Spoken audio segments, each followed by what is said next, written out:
and let us all do we can to build a better future. So 2024 is going to be a very interesting year for Biden and the Democrats. Biden, Fetterman, Warren, and so many other Democratic politicians are going to have to be dealing with the consequences and repercussions of their inaction for calling for a ceasefire in Gaza. And many people are witnessing firsthand the deaths and destruction. The videos on social media are difficult to look at. They're impossible to ignore. Women and children dying, hospitals being blown up. And unfortunately, nothing's being done because, according to Biden, no possibility of Gaza ceasefire. However, Israel's agreed to daily 4-hour pauses. Isn't that nice? There's going to be a pause. A pause. A pause to the violence. Biden told people none. No possibility. Biden told reporters outside the White House on Thursday when asked about the chances for a firm cessation in hostilities. This is from an article from RT, just triggered the liberals. Speaking to reporters separately later in the day as he was boarding Air Force One, the president revealed that he had been pushing for a pause in fighting for a lot more than 3 days. But that's not enough. And this is going to cost Biden the election. Recently, he was called out in my state by activists and organizers. So let's play it. My dad he didn't own it. He ran an automobile agency for a long time.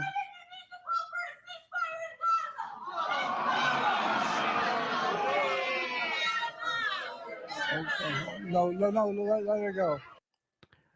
Now, the people who are quick to boo and everything else, okay, you're booing, but remember, there's a lot of progressives and activists and organizers and independents who are bullied by Vote Blue no matter who people, who are pressured hard by the media and the establishment to, hey, we got to support Biden because he's better than Trump. You need that voting block, that independent voting block, then that independent voting block needs you. Let it,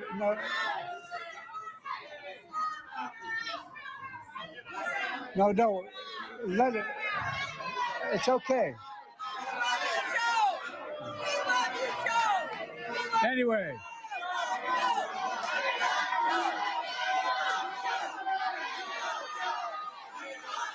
Look. He looks so lost as an old man. Because look, if we rewind back it, right? This guy is saying that his father ran some sort of auto thing. You know, he didn't own or anything, but the way he's talking, he sounds so feeble and weak. My dad he didn't own it. He ran an automobile agency for a long time.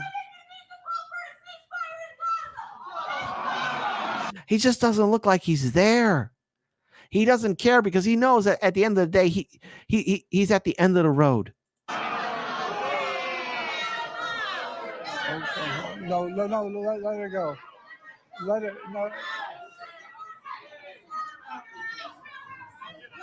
no, let it.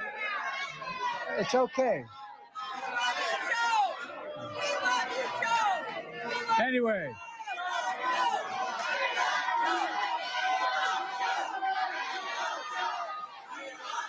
Look. I guess what I'm trying to say to you is, I grew up in neighborhoods where I know what it likes when the plant closes down. And you're a part of the political system that helped close some of these plants down. So let's talk about Warren here for a second. That's right. We're going to switch things up to Warren. This is from Jewish Voice for Peace in Boston, where Warren,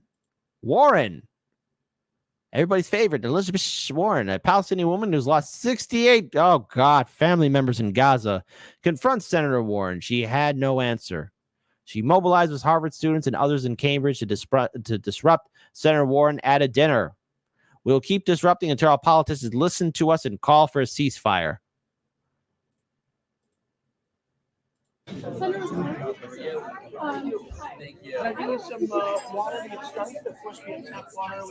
Now, I don't think you can hear the audio too much, but she goes on to say, I'm a refugee from Gaza and I'm a constituent of yours.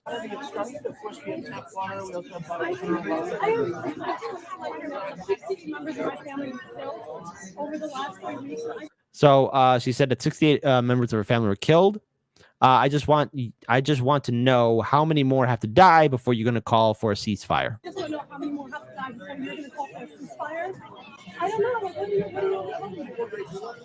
I mean, what do I have to do? How many? Now, Warren said, I don't know if you heard it, I'm very sorry. Sorry doesn't bring back the dead. Just throwing it out there.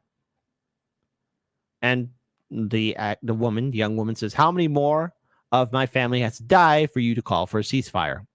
68 is, how horrible. What a horrific number. My family to die for you to call for a ceasefire. I don't know, like, how much more do I have to say for you to call for a ceasefire? People are in your office every day asking to call for a ceasefire, and you are refusing to call for a ceasefire. I don't think this is the proper place for it. It's never the proper place. That's what you heard. I don't think this is the proper place. And here is a way you can call Senator Warren and politely, come on, don't be too mean. We want to cause some change here. Call Senator Warren and tell her she must call for a ceasefire. 202-224-4534. But hold on, folks. Then again, too, sometimes these politicians, they're real jagoffs. Because then you have people like Fetterman. Now, what Fetterman does in this video is Fetterman laughs at veterans getting arrested who were calling for peace, veterans against war. Just want to pull this up here. Shout out to Nick from Revolutionary Blackout Network. John Fetterman is just as evil as Dr. Oz, and if you believe otherwise, you were a fool. The establishment needed a cartoonish character like Dr. Oz to legitimize this psychopath, John Fetterman. Boo! Boo!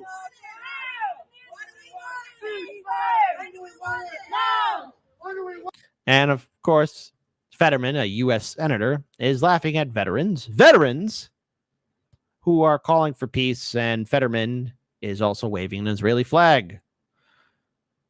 Mr. Fetterman, you do realize that you are a U.S. senator, right?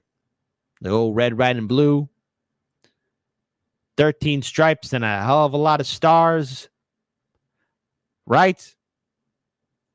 Okay. Shame! Shame!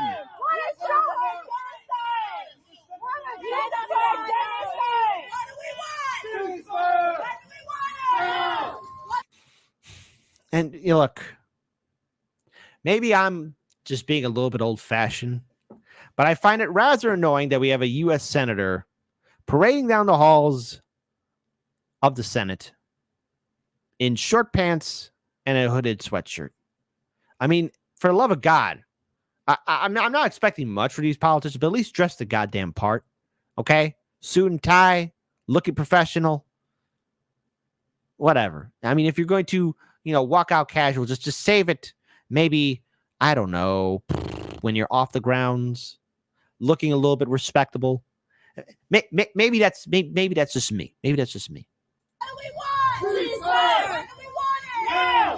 What do we want? Ceasefire! When do we want You do a disservice to Pennsylvania. When do we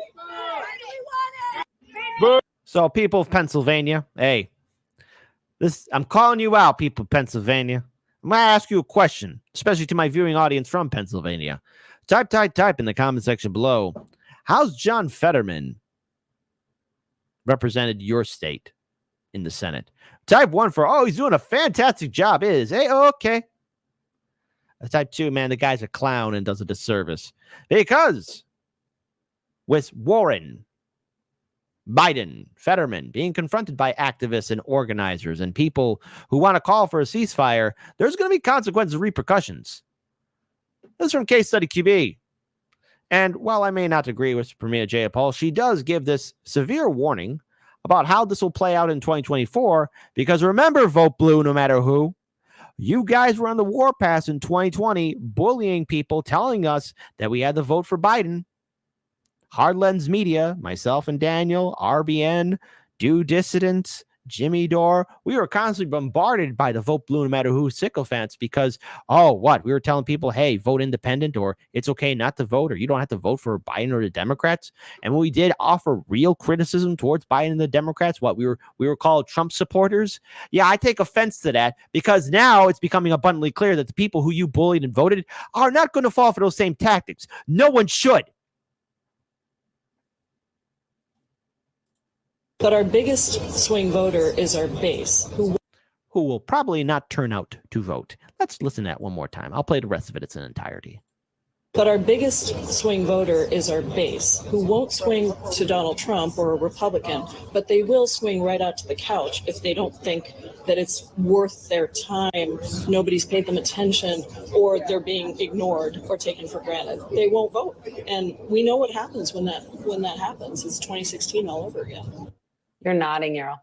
Yeah, I mean, look, that's politics 101. Democrats like to wring their hands, and there's always a crisis around the corner, and they're always in disarray somehow.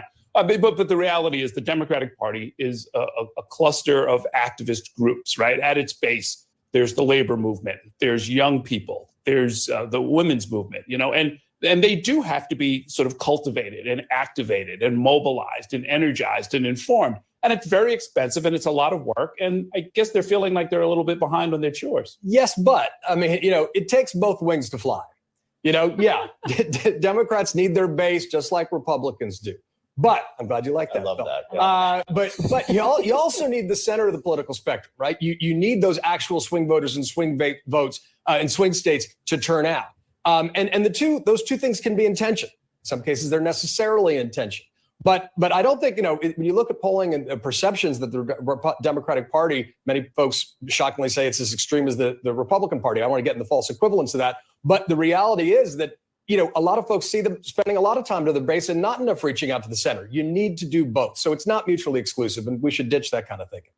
Now, the Democrats are not going to do that. See, the Democrats, here's what they're going to do.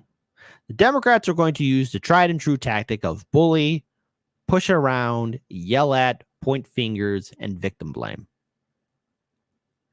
I'm going to tell you this, my viewing audience. However you want to vote in 2024, that is your decision and your decision alone. Don't let anyone on any media platform tell you what you should and should not do. That choice is yours. And you will make the right choice, no matter what it is, because it's your choice.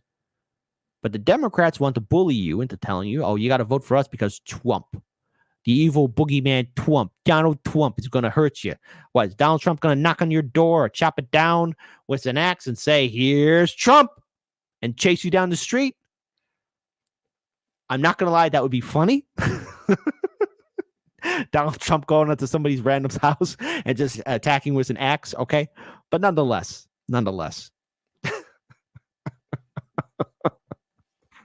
Okay, I got to get serious. Here. But nonetheless, the Democrats want to perpetuate fear. Now, the Democrats have had numerous opportunities to do the right thing. This is true. They could have. They had the opportunity to really implement real progressive change, and they didn't. And watch, folks. Because as soon as they realize that the bullying tactic isn't going to work and that people are going to push back, and you should push back, they're going to then put on this friendly face of, hey, I'm sorry, I hear you. Hey, listen, let's have a cup of tea and let's fix this relationship. I'm sorry I cheated on you. I'm sorry I punched you in the face. I'm sorry I emptied out your bank account. I'm sorry I gave you an STI, all that kind of stuff, right? The Democrats are going to try and put honey potion words into your ear. Do not fall for it. But it is hard to do. And I think what Jayapal accurately is pointing to right now is their coalition, right? Black voters. If you look at the polling, black voters, young voters, not always high propensity voters, and they're not monolithic. And that, I think, even campaign officials on the Biden team would acknowledge there's work to do there. No, there's a lot of work. But there's also, I think, often an assumption they're all going to come home eventually. Well, you know what? Trying to call them home, you've got to do it in a lot of different languages. That's really what the challenge is, is that, the party organizations have sort of really taken a back seat over the years. You can't go down to the county level and find like big, strong machines that know how to turn out the vote. You've got to do it. It's almost like bespoke kind of work. You've got to talk to labor activists in one particular way. You've got to go into black churches and talk to black voters in a particular way. You've got to talk to young voters through TikTok or whatever it is. I like how corporate media doesn't even know how to talk to young people. I remember when us millennials were young people, and they're like, oh, we got to talk to them on the Facebook and on the Twitter. Here's the thing. Corporate media and the politicians don't know how to talk to people in general, okay? Like, hey, everybody, all lives. Horrible choice of word right there. But everyone, all lives here in America, everybody. These politicians don't know how to talk to anyone. And I've covered on this show how the Democrats are losing Arab and Muslim voters, how they're losing young people, how they're losing the LGBTQ community. That's right. How they're losing the anti-war community, how they're losing black voters, Latino voters, how they're losing everybody. Democrats are losing. They're losing big. It's not good. It's not great. It's very terrible. That they're using to sort of communicate this kind of stuff. The environmentalist movement is really very active. You got to talk to them a particular way, and you also have to be authentic and consistent. and somebody's got to pay for all of this work. I mean, that sounds really easy. It's really it sounds super complicated, yes. But it's also what the Biden team says they are very much in the depths of doing right now. We'll see if it works. John, Errol, thanks, guys. Appreciate it. But also, I think it's important to point out, very important to point out, that even Ro Khanna protesters are organizing a sit-in, calling him out. Everybody's being called out. Protests today around the Bay Area calling for a ceasefire in the Middle East. At the San Francisco Federal Building, hundreds of protesters staged a rally demanding a pause in the fighting. Protesters also demanded an end to U.S. military aid to Israel and highlighted the humanitarian crisis in Gaza. Protesters also organized a sit-in at the Santa Clara office of South Bay Congressman Ro Khanna. Organizers shared this video you're seeing with us. The group urged Khanna to sign onto a House resolution calling for a ceasefire. Khanna told them he wants to see an end to civilians being injured, but he said Hamas must also be held accountable. And tonight, Israel has agreed to daily pauses in the fighting, which the Biden administration calls a step in the right direction to help. It's not going to do much, especially when you have protesters even shutting down the New York Times. Ceasefire now! Mohammed Daroun, killed by apartheid Israel on October 7th, 2023. Ceasefire now! Mohammed al-Farhi, killed in Gaza by apartheid Israel in October 7th, 2023. Ceasefire now! New York Times, an outlet that always covered war. And then finally, of course, let's talk about Biden. Let's return back to Biden. We started with Biden, and now let's end with Biden. This is from Hotspot, a flashback where footage of Biden surfaces of him referring to Palestinians as thugs and criminals. I think that's why there isn't a ceasefire happening at all. This lawlessness that takes place, although initially generated by a ideological group, Hamas or whatever, it spawns just lawlessness generally. And what you have now among the Palestinians, there are a lot of just thugs, just plain old criminals who are able to roam and reach in a way that they wouldn't if, in fact, there was a Palestinian government that had the capacity to maintain order on their streets. And this is, once again, the ongoing cycle of perpetual hate and violence. So what can we take away from this? The overall final analysis of this entire segment. The Democrats, while they did win pretty big in just a few days ago in regards towards the election and gaining some key victories, the Democrats are playing this very precarious game in which they could lose everything in 2024. This presidential election cycle 2024 will not be the most important. No, it'll be the most interesting and probably the most hilarious of our lifetime. Interesting and hilarious. Not the most important, just interesting and hilarious. And there's only one way to look at the Democrats and their sycophants and their people who like to carry water for them. You did this to yourselves. Maybe you have every right to be afraid because independents and third-party candidates are on the rise. And there is a very real likely scenario that I would like to see in which third parties and independents actually shake your apple cart and we'll start using their power.